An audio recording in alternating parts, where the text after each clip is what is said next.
கணபதி நேயர்களுக்கு வணக்கம். நான் டாக்டர் தீபா லலன். இன்னைக்கு நம்ம என்ன டாபிக் பற்றி டிஸ்கஸ் பண்ண போகிறோம் அப்படின்னா, செப்டம்பர் மாத ராசி பலன்கள் தான் பார்க்க போகிறோம். அந்த செப்டம்பர் மாத ராசி பலன் வரிசையில் இன்னைக்கு என்ன ராசியை பற்றி டிஸ்கஸ் பண்ண போகிறோம் அப்படின்னா, ரிஷப ராசி அன்பர்கள் உங்களை பற்றி தான் டிஸ்கஸ் பண்ண போகிறோம். பொதுவாகவே இது டிஸ்கஷனுக்கு முன்னாடியே ஒன்று சொல்லிடுறேங்க. ரிஷபம் இந்த 2.5 வருஷம் ரிஷபத்துக்கான வருஷம். அதாவது ஆல்மோஸ்ட் எல்லா பயிற்சியுமே நல்லா இருக்கிறது ஃபஸ்ட்டு யாருக்கு அப்படின்னா ரிஷபத்துக்கு தான். அதாவது சனி பயிற்சியும் நல்லா இருக்குது, குரு பயிற்சியும் நல்லா இருக்குது, ராகு கேது பயிற்சியும் நல்லா இருக்குது. இதை நம்ம சொல்லும்போதே சிலர் சொல்லுவாங்க, நல்லா இருக்குன்னு சொல்கிறீங்களேங்க, இது வரைக்கும் எந்த நல்லதும் நடக்கலைங்களேங்க அப்படின்னா வெயிட் பண்ணுங்கள். சனி பகவான் இப்போ தான் பயிற்சியானார், வக்ரகதி அடைஞ்சிருக்காரு. ஸ்டில் சாலிடாக 2 பாயிண்ட் சம்திங் வருஷம் நம்மக்கிட்ட இருக்குது. அதாவது 2 வருஷம் 2 மாதம் இருக்குதுன்னு வச்சுக்கோங்களேன். அதுக்குள்ளே நம்மளுக்கு நிறைய நல்லது அவர் சாலிடாக செய்வார். சனி மந்தன் முடவன் நிதானமாக தான் செய்வான், ஆனால் இன்டென்சிஃபைடாக இருக்கும் அதனோட பலன். ஸோ காத்துட்ருங்க, நல்லது நடக்கும்.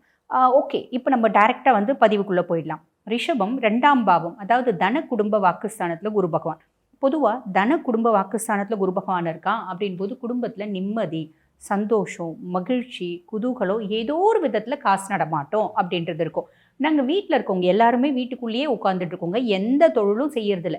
வீட்டுக்குள்ளேயே சும்மா சாப்பிட்றோம் தூங்குறோம், எங்களுக்கு காசு நடமாட்டம் இருக்குமா அப்படின்னா கேட்கக்கூடாது. உழைப்பு அப்படின்றது பிரதானம். கடவுள் கொடுத்தாலும் பிளானட்ஸ் கொடுத்தாலும் எது மூலியமாக கொடுப்பாங்க? நம்ம உழைப்பு அப்படின்ற ஒரு பிள்ளையார் சுழி நம்ம போட்டால் தானே அவங்களால கொடுக்க முடியும். ஸோ நீங்கள் சாலிடாக உழைக்கிறீங்க அப்படின்னா அதுக்கான பலன் சாலிடாக குரு பகவான் கொடுப்பார். இப்போ நிறைய பேருக்கு ஒரு சந்தேகம் வரும்.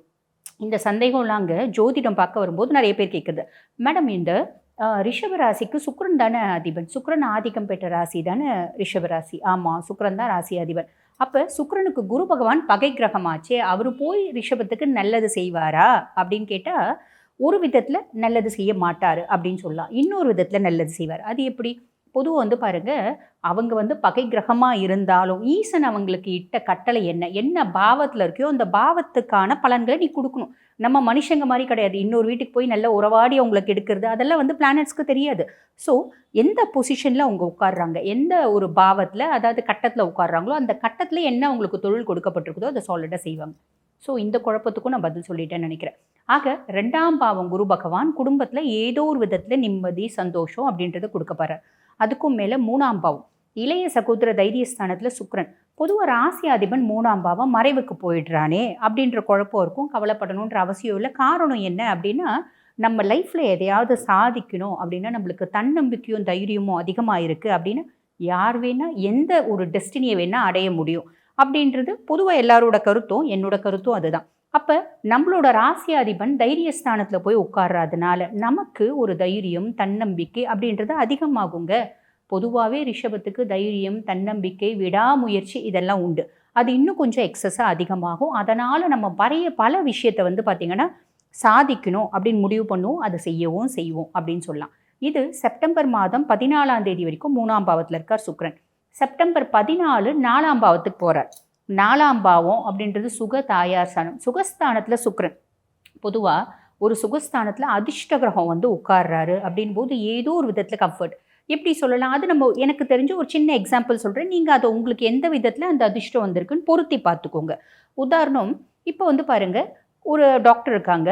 அந்த டாக்டர் வந்து கிளினிக் தனியாக வச்சுருக்காங்க, வீடு தனியாக இருக்குது. அப்போ டெய்லி வந்து பாருங்கள், ஒரு 20 கிலோமீட்டர் கிளினிக் போயிட்டு வீட்டுக்கு வரணும். அதுவே உங்களுக்கு ஒரு பெரிய அலைச்சலாக இருக்குது. அதே டாக்டரே வந்து பார்த்திங்கன்னா வீட்டோட கிளினிக் வச்சுட்டாங்க. அப்போ என்ன ஆகுது, கூட கொஞ்சம் அரேஞ்ச்மெண்ட்ஸ் பண்ணி வீட்டோட கிளினிக் வச்சுட்டாங்க அப்படின்போது டெய்லி 1/2 மணி நேரம் போகிறது, 1/2 மணி நேரம் வர்றது அப்படின்ற அலைச்சல் அவங்களுக்கு இல்லை. அவங்களோட கம்ஃபர்ட் ஜோன் அதிகமாச்சு. இந்த மாதிரி ஒன்றுமே இல்லை. இப்போ ஒரு பஸ்ஸில் போயிட்டு இருந்தவங்க ஒரு அழகாக ஒரு டிவிஎஸ் 50 வாங்கிட்டாங்க. அதனால் பஸ்ஸில் போகிற அலைச்சலை விட இவங்களுக்கு இது கம்ஃபர்ட்டாக இருக்குது. இந்த மாதிரி நீங்கள் செய்யக்கூடிய தொழிலுக்கு ஏற்ற மாதிரி, உங்களோட வாழ்வாதாரத்துக்கு ஏற்ற மாதிரி, உங்களோட படிப்பு வசதிக்கு ஏற்ற மாதிரி உங்களோட கம்ஃபர்ட் ஜோன் அதிகமாகும். அந்த கம்ஃபர்ட் ஒவ்வொரு விதத்தில் ஒவ்வொருத்தவங்களுக்கு அதிகமாகும். புரிஞ்சிருக்கும்னு நினைக்கிறேன். இது ஒரு பெரிய ப்ளஸ் இல்லைங்களா?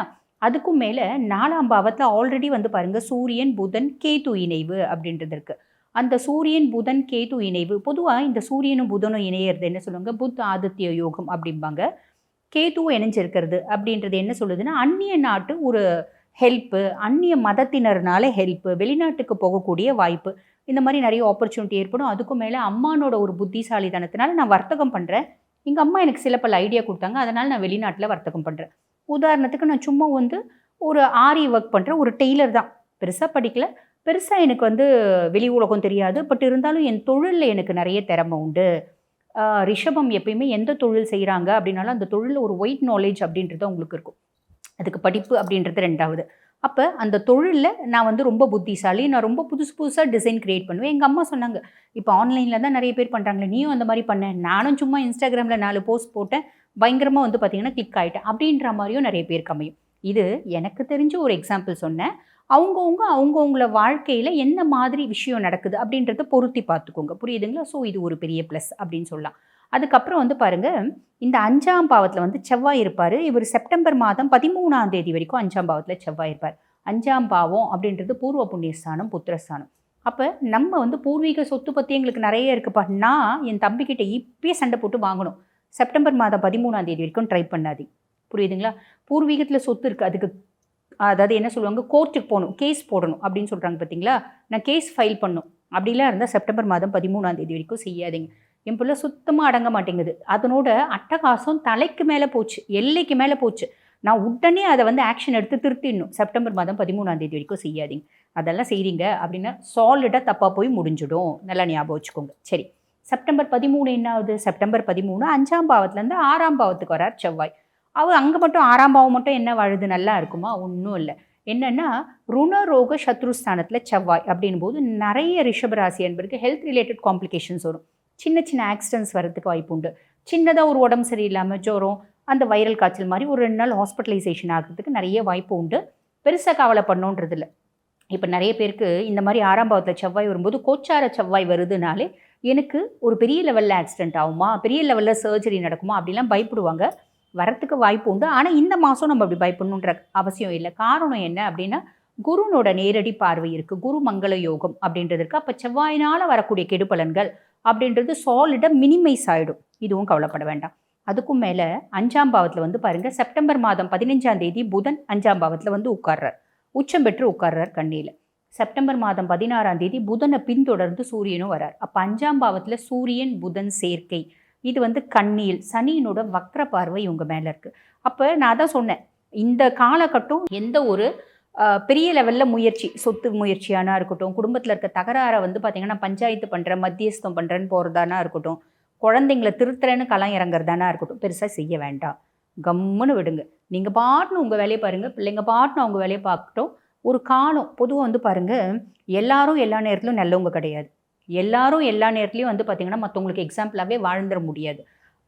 லைஃப்பில் அவங்களோட ஒரு பகுதியில் மற்றவங்க வந்து அவங்கள பார்த்து படுத்துகிற மாதிரி, சிரிக்கிற மாதிரி, எள்ளி நகைக்கிற மாதிரி ஒவ்வொருத்தவங்களோட வாழ்க்கையிலையும் சில நாட்கள், சில மாதங்கள், சில வருடங்கள் அப்படின்றது இருக்க தான் செய்யும். அதுலலாம் எஸ்கேப் ஆகிட்டு வராங்க அப்படின்னா அவங்க நிறைஞ்ச இறை வழிபாடு இருக்கவங்க அதுலேருந்துலாம் எஸ்கேப் ஆகிட்டு வருவாங்க. ஸோ பெருசாக கவலைப்படாதீங்க. சரி, அதுக்கும் மேலே மற்ற பிளானட்ரி பொசிஷன் அப்படின்னு பார்த்தோம்னா 10ஆம் பாவம் தொழில் ஸ்தானத்தில் ராகு பகவான்.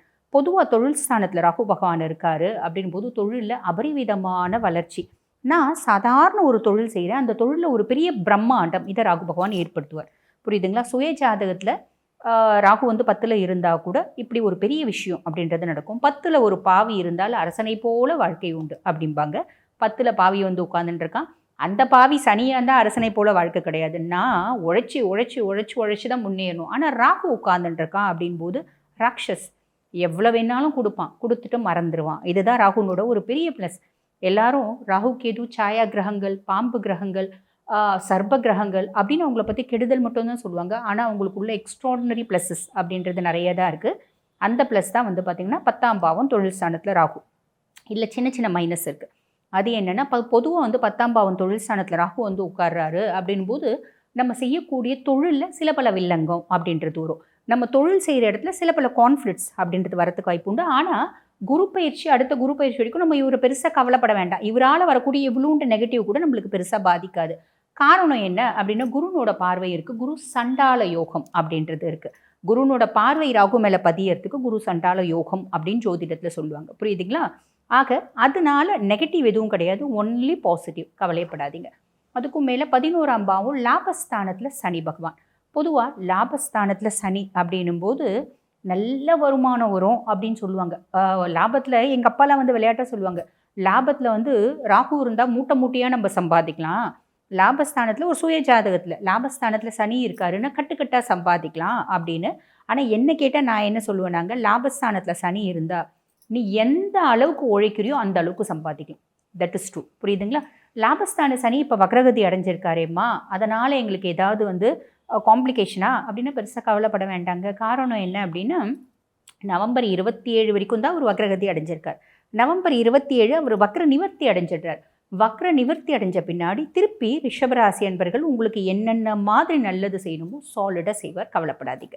ஆக ஆன் தி ஹோல் இந்த ரிஷபராசி அன்பர்களுக்கு இந்த செப்டம்பர் மாதம் எப்படி இருக்குது அப்படின்னா, நான் முன்னமே சொன்ன மாதிரி தாங்க, செப்டம்பர் மாதம் மட்டும் இல்லை, இந்த 2.5 வருஷமும் ரிஷபத்துக்கான வருஷம். வேலை செய்கிறவங்க பயங்கரமாக ஹார்ட் ஒர்க் பண்ணுங்கள், பேக்கப் பண்ணிக்கோங்க. இது வரைக்கும் நாங்கள் எந்த வேலையுமே செய்யலாமா, உங்கள் சுய ஜாதகத்தை ஒரு முறை அனலைஸ் பண்ணுங்கள். என்ன தொழில் உங்களுக்கு செஞ்சால் நல்லாயிருக்கும் அப்படின்னு ஒரு ஐடியா க்ரியேட் பண்ணுங்கள். சின்ன லெவல்லையான அந்த தொழில் அப்படின்றத செய்யுங்க. எக்ஸ்ட்ராடினரி ஒரு இன்கம் அப்படின்றது நம்மளுக்காக காத்துட்ருக்கு. வாழ்த்துக்கள்.